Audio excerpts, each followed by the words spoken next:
As trade deadline approaches in your leagues and in the NFL, I figure it would not be more perfect than to do a trade bonanza today. What is happening, baby? Welcome back to the Huddle Chat Sports Network's very own Fantasy Football Huddle, presented by Danklyfe brand and yours truly, Dallas Clark. Today, as you heard me say, we're going to be getting into a ton of trade talk. So before we get started, make sure you smash that like button and hit that subscriptions bar as well as that notifications bell. And make sure you drop down in the comments below. Let me know if you have any lineup questions for this week. I'd like to try to respond to everybody. And if I can, try to pop some comments up on the screen. I'd like to bring attention to one comment from Jake Rings on my waiver wire special this week. He was talking about his top 4 additions this week: Juwan Jennings, Jalen McMillian, Ricky Pearsall, and Cade Otton, otherwise known as Cotton, here on the Huddle Chat Sports Network. And I do want to point out that we did record our video before Monday,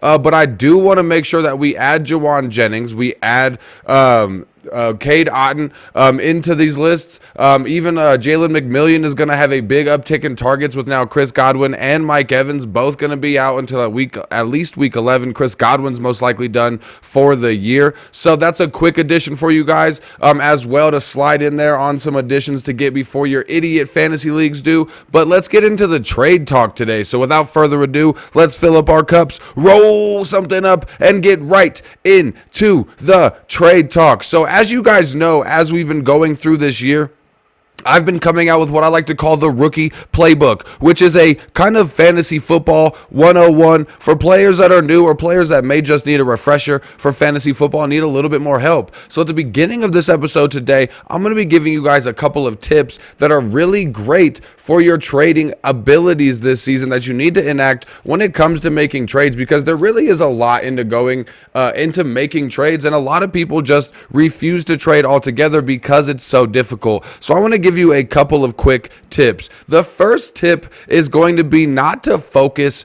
on the numbers or the here and now. You want to focus on why players have been performing so well or why they have struggled. Is this something that's going to continue throughout the remainder of the season, or is this something that we can buy low or sell high on, which is going to be something we're talking about with some of these players. So when it comes to making trades, don't get too locked in and too enthralled by the numbers that they've put up. Make sure you take a deep look and see how those numbers are put up and see, is this something that continue? Are they touchdown dependent, like a couple of players we're going to talk about on today's episode? Going into the next tip, it's going to be, do not be so quick to trade. Do not overreact when you get a trade or when you start getting into trade talks. Take a moment, as we just talked about, and take a deeper dive. Take a couple of breaths. Woos fraba. You want to make sure that you go into everything prepared and mentally organized, and don't be too quick to jump the gun. A part of that is going to be rule number 3, which is do not sacrifice one position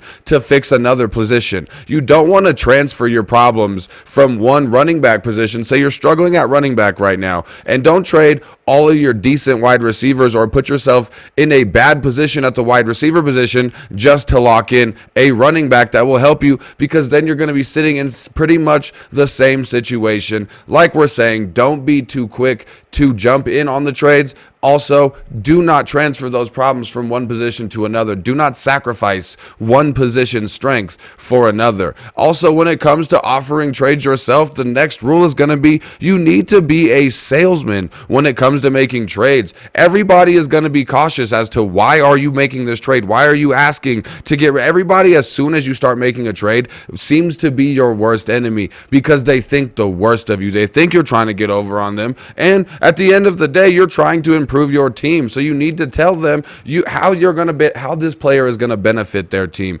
why they need the player that you're trading, why they don't need the player that you're asking for. You need to build a case for the players that you're trading away. And the last thing, the most important part, when it comes to offering trades yourself, you kind of want to focus on teams that are struggling. Of course, you can always ask every single person in your league for a trade, but you, however, do not want to barter with with teams that feel like they don't need anything on their roster. If somebody's only got 1 or 2 losses at this point, they're going to be a lot less likely to shake things up than a team who may be struggling. Teams that might even not have many chances left in the fantasy football season, and that's where that salesman comes in, because you need to sell them players that are going to give them opportunity in their fantasy football lineups to continue through the rest of the season. If you get this player, whether you're giving them more depth, whether you're giving them a multitude of players for one strong player that you think will strengthen your team and may also help them out. At the end of the day, you don't want to help out the top teams.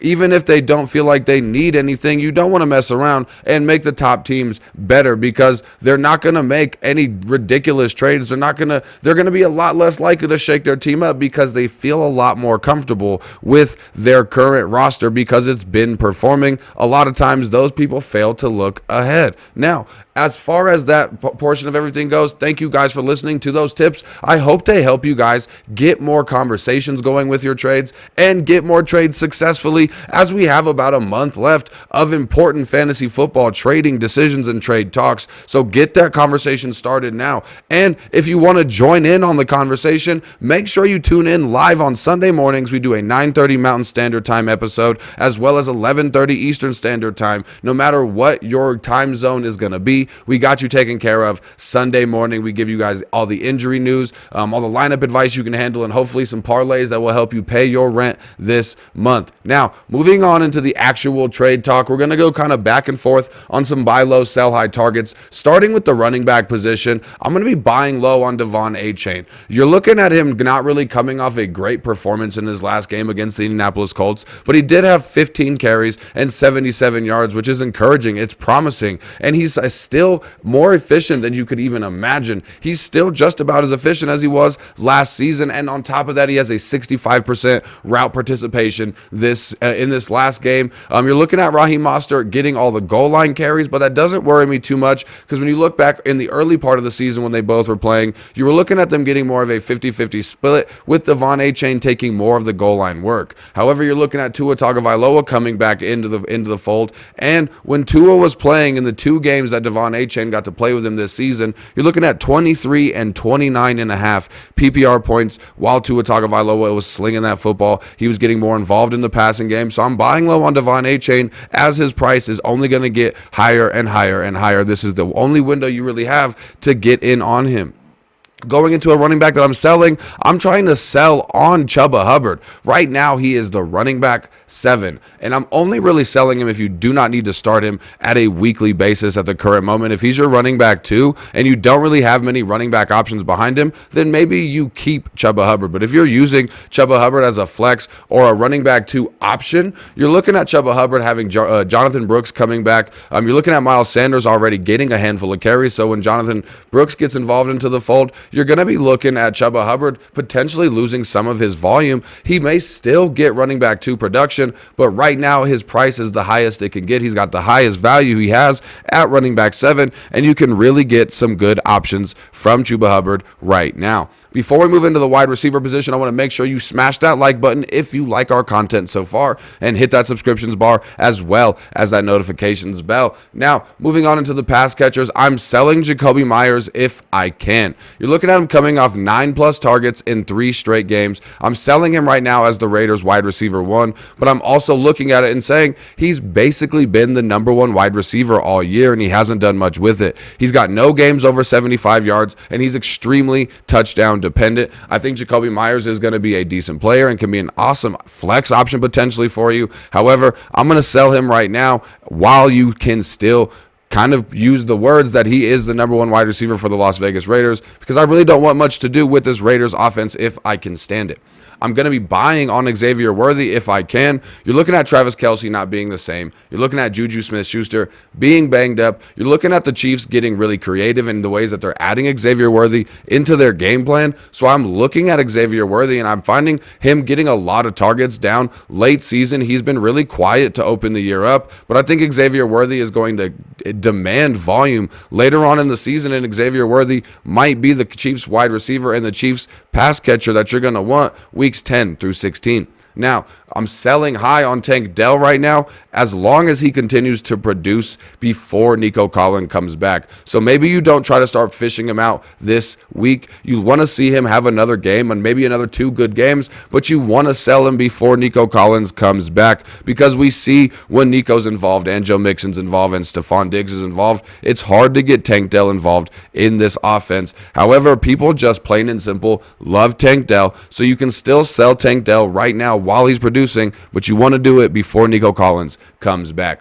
I am going to be buying low on Marvin Harrison Jr. Everybody's kind of concerned on what's going on with Marvin Harrison Jr. right now. He's the 26th overall wide receiver at the current moment. He's had huge expectation. He was drafted as a top 7 option at wide receivers, if not higher than that. He's currently coming out of the concussion, and he's never been cheaper with all of the questions going on with the Arizona Cardinals. What really gives me a great excitement about Marvin Harrison Jr. is that he plays the Los Angeles Rams and the Carolina Panthers in the playoffs, and his best game of the year thus far has been against the Los Angeles Rams. So you're looking at him having a good schedule coming up late season, and especially if you've got a good position going, you want to start planning for those playoff weeks. Now, I'm going to be selling high on Drake London. He's got great volume, but he's only got 1 game this season over 75 yards. He's been fairly touchdown dependent, but thankfully, he's been getting those touchdowns. He's got a touchdown in 4 of the last 5 games, but he does have extremely tough matchups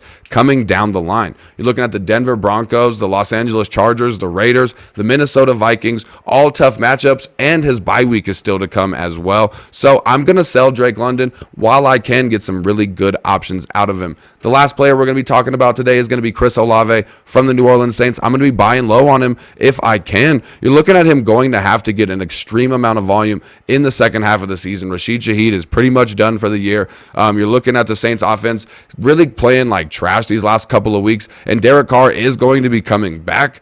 So I do like Chris Olave, and like I said, he's going to be getting a ton of volume in the second half of the season. So he's going to be kind of force-fed opportunities, especially in a PPR league. I like grabbing Chris Olave. That's going to do it for today's episode. Shouts out to T.Y. Hilton, the Ghost. We're going into Houston this week. Hopefully the Indianapolis Colts get Jonathan Taylor and DeForest Buckner back this week and can play a decent game. Let me know what your thoughts are on the game. Keep in mind the last time the Colts and Texans played, Colts only lost by 2 points, so don't get too disrespectful in the comments, everybody. But make sure you always keep your chin up and your attitude down. I'll see y'all next time. Peace out.